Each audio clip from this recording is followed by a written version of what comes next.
The morning my sister accused me of hiding another man, I thought she had finally crossed a line that could never be repaired. We had argued before, about careers, family expectations, and the tiny jealousies that grow between siblings over years, but this felt different. Her voice echoed through my parents' living room with such certainty that even I began questioning how everything had spiraled so quickly. "I've seen the way you disappear after work," she declared, folding her arms. "You're lying to everyone, especially Ethan." Every face in the room turned toward me. My mother looked stunned, my father rubbed his forehead in silent frustration, and my fiancé, Ethan, stood perfectly still near the fireplace. His expression revealed nothing. I laughed nervously, hoping everyone else would too. "What are you talking about?" "Oh, stop pretending," my sister, Chloe, snapped. "You've been meeting someone for months." The room became painfully quiet. I searched Ethan's face, praying he would interrupt, tell everyone how ridiculous the accusation was. Instead, he simply watched me. "I've never cheated on Ethan." "Really?" Chloe reached into her purse and pulled out her phone. "Then explain why you keep visiting the old lake house every Thursday." A chill crawled down my spine. She knew about the lake house. Not because I had told her. Because someone had been following me. My parents exchanged confused glances. "The lake house," my mother whispered. I swallowed. "Yes. I've gone there." A gasp escaped Chloe as if my admission proved everything.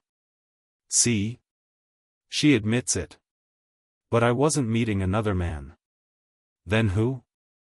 "I can't tell you." The words only made everything worse. Chloe smiled with cruel satisfaction. "Exactly."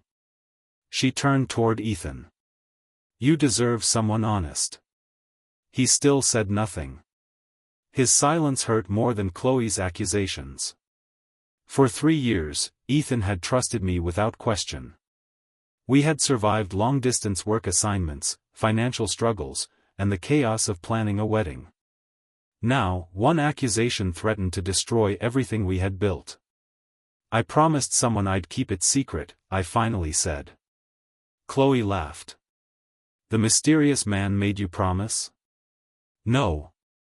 "Then who?" "I can't." She stepped closer. "You expect us to believe that?" I looked at my parents. "I know how this sounds." "It sounds guilty," Chloe replied immediately. My father's voice cut through the tension. "Enough." Everyone looked toward him. "If Emily says there's a reason, then let's hear it." "I can't." His shoulders slumped. Even he seemed disappointed. For the first time in years, I felt completely alone. The truth was far more complicated than anyone imagined. 8 months earlier, while driving home after work, I had seen an elderly man sitting beside the highway in heavy rain. Everyone else passed him. Something told me to stop. His clothes were soaked, his hands trembled violently, and he looked completely exhausted. "Sir, are you okay?" He smiled weakly. "My car broke down." I offered him a ride. During the drive he barely spoke. Only after dropping him off at the old lake house did I realize how isolated the property was. Before leaving, he thanked me. "You remind me of someone." I smiled politely. "My daughter." His voice cracked. "She passed away years ago." I didn't know what to say. As I drove away, I couldn't stop thinking about him. The next week I returned with groceries. He seemed surprised. "You came back. You shouldn't be alone." That became our Thursday routine. Sometimes I brought food. Sometimes medicine. Sometimes I simply listened. His name was Arthur. He had once owned a successful photography studio. His wife had died years earlier. His daughter had been killed in a car accident. He had no surviving family. Or so he believed. He spent hours telling stories about old cameras, forgotten memories, and the importance of preserving moments before they disappeared forever. "You can't stop time," he once said. "But photographs make people think they can." He became the grandfather I had never truly known.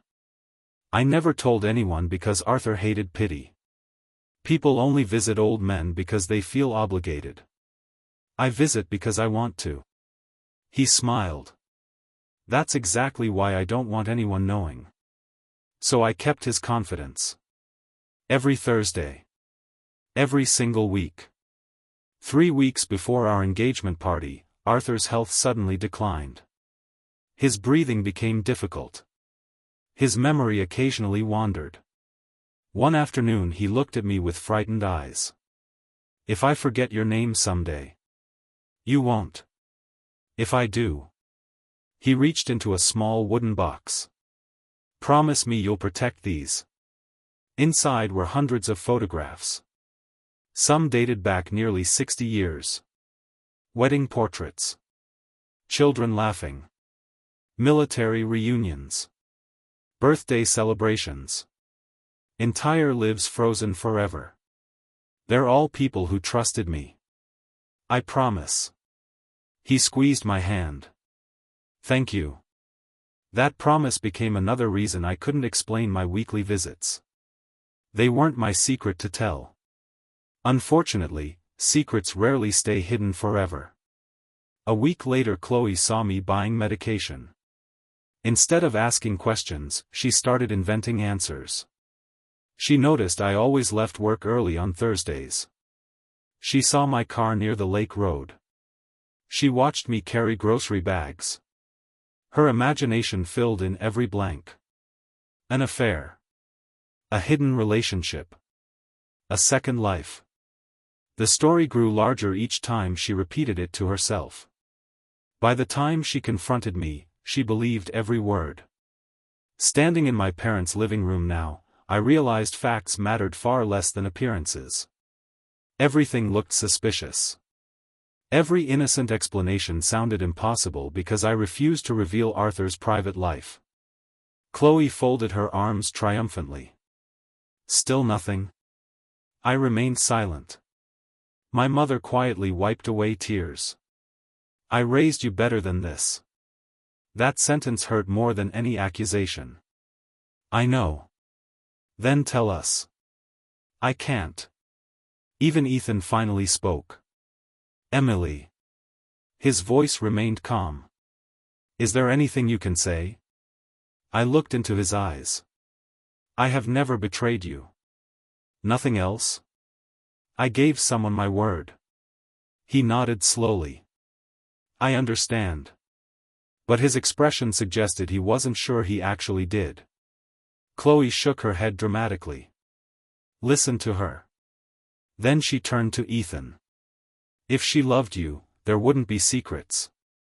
No one noticed Ethan quietly reaching into the inside pocket of his jacket. His fingers closed around something flat. A photograph. He stared at it for a long moment without saying a word. The entire room waited, unaware that the single image he held was about to shatter every assumption they had made, and reveal a truth none of them could have imagined.